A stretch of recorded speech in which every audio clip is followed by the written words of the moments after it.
Welcome to Random Movie Reviews. I'm Nathan, and today I'll be talking about Mission Impossible: The Final Reckoning.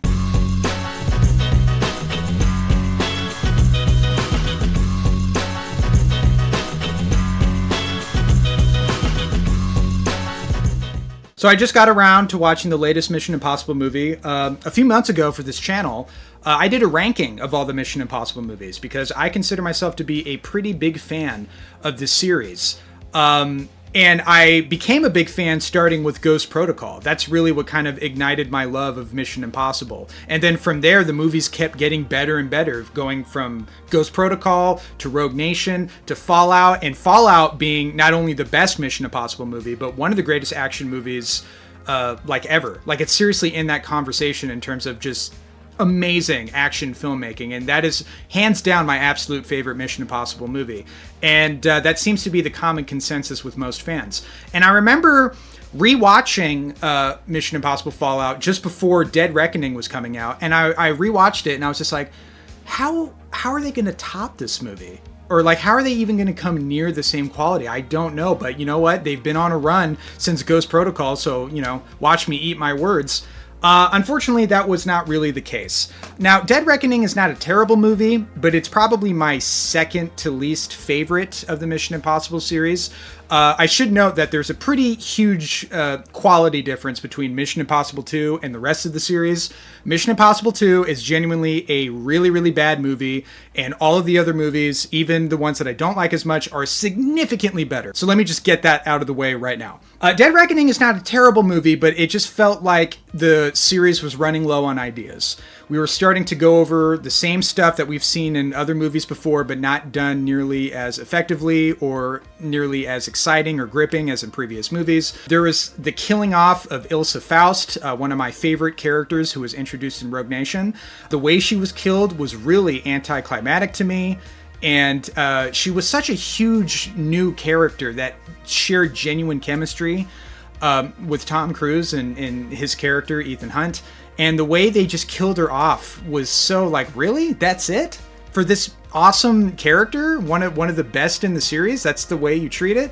And yeah, that also kind of goes into the Final Reckoning as being just a massive, massive disappointment. And I kind of knew it would be, because Dead Reckoning, although not a terrible movie, just didn't really meet the standards that I was looking for when it came to Mission Impossible. And the Final Reckoning falls even below that. This was so disappointing. It's actually kind of boring, this movie. Like, seriously, I'm not even kidding. For the first hour of this film, maybe even 80 minutes, most of this movie is flashbacks or callbacks to previous films, adding in retcon information to try to tie in all the movies together, because this is supposed to be the final Mission Impossible movie.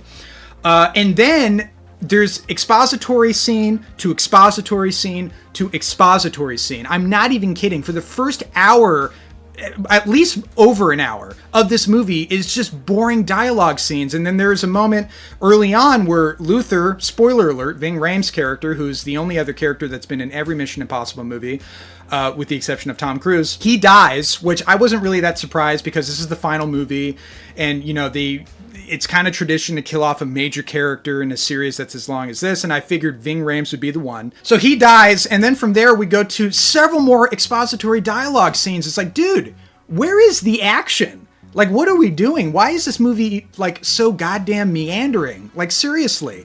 And then the action kicks in, and it's just okay, until we get to a certain scene that is really the selling point to this movie, of course, the biplane sequence. But everything before that was like, oh, okay. Visually, there's some cool stuff. There's a great scene where Ethan has to go underwater in like frozen Arctic water in his special scuba diver suit to get access to the Entity, the big AI villain that was set up in the Dead Reckoning. That scene looked pretty cool, but then it felt like it went on for like at least like 20-25 minutes. It's like, why is this scene going on for so long? And I'm complaining about the length because this movie is 3 hours long. And I got news for you. It does not need to be 3 hours long. This movie has so much filler. It's shocking that this movie was not edited down to, at the very least, 2.5 hours. So much of this movie feels so bloated, and it really affects the pacing. And then when we get to all the side characters in the movie, there's Benji, of course, Simon Pegg. And then there's the character that Ilsa Faust was replaced by, played by Haley Atwell. Grace, who is a professional pickpocket that they set up in Dead Reckoning, and she basically replaces Ilsa Faust, Rebecca Ferguson's character. Why? I don't know. And I watched this movie going like, oh man, this scene would be so much more impactful if it was Ilsa Faust in this movie and not Grace. And I'm starting to question why Rebecca Ferguson's character was killed off so anticlimactically in the previous movie. It really damages this movie because she was the only character that had this special chemistry with Ethan that felt really genuine and exciting, and the fact that they were both spies and they could understand each other. And I was really hoping that their characters would have some sort of satisfying emotional payoff, and they just kill her off. And that really affects me caring about anything in this movie, because what I wanted this movie to be, since this is the final Mission Impossible movie, I wanted this movie to be really character focused on Ethan. And I wanted it to really focus on him as a character and give him the ending that he rightfully deserved. But instead, they only just focus on him in the most superficial of ways, and like, you're the greatest secret agent ever, and that's basically all that you are. And there are movies in the series, specifically Mission Impossible 3, where it's like, okay, now we're actually starting to get into Tom Cruise, Ethan Hunt's human side. And I was hoping that this movie especially would kind of dive into that aspect in a similar way.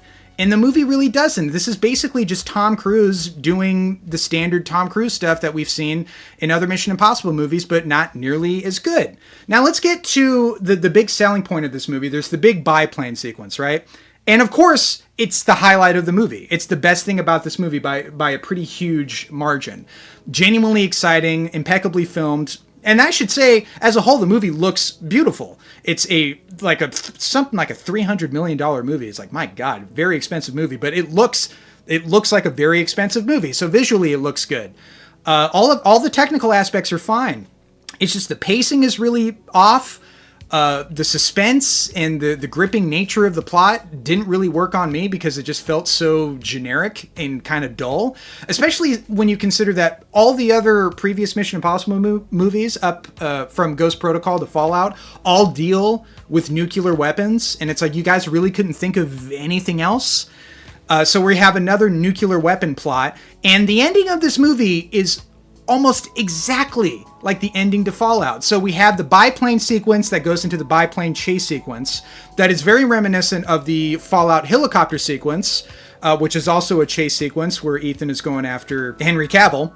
And both characters, Henry Cavill in Fallout and Gabriel, the bad guy in Dead Reckoning and the Final Reckoning, both have this MacGuffin device that Ethan needs to get, and he needs to put it in this device or take it out of the device, like in the case of Fallout. At the exact same time, our other characters have to take out another MacGuffin device at the exact same time.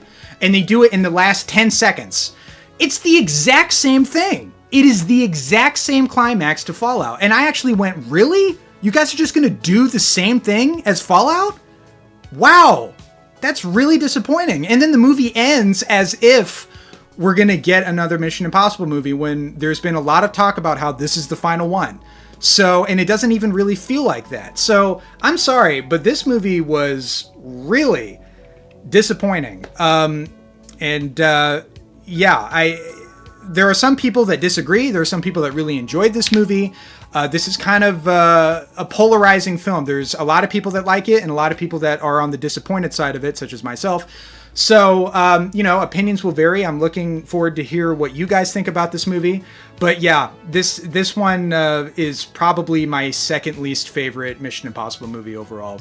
I don't really see myself returning to Dead Reckoning, The Final Reckoning, or Mission Impossible 2 anymore. I don't really see the need to revisit those movies. For me, the gold standard of these movies is that three-peat. From Ghost Protocol to Rogue Nation to Fallout, to me, that is prime Mission Impossible. Yeah, this one was a bit of a dud, but I want to hear from you guys. What are your thoughts on this movie? What are your favorite Mission Impossible movies? If you want to do a ranking, list it in the comments below. And as always, thank you guys for watching.